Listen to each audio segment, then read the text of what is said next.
How to open zip files on iPhone.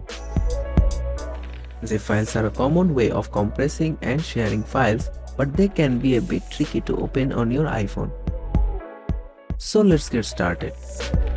First, go to Files app.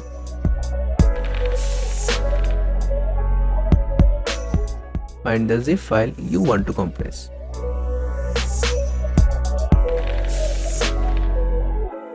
Now to extract the zip file, all you have to do is just tap on the zip file.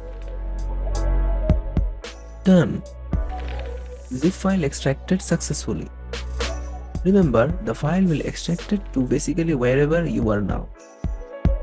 If you want, you can also tap and hold on the zip file. Then a list of options will appear. Now tap on uncompress. Done. Those are the steps to open zip files on your iPhone.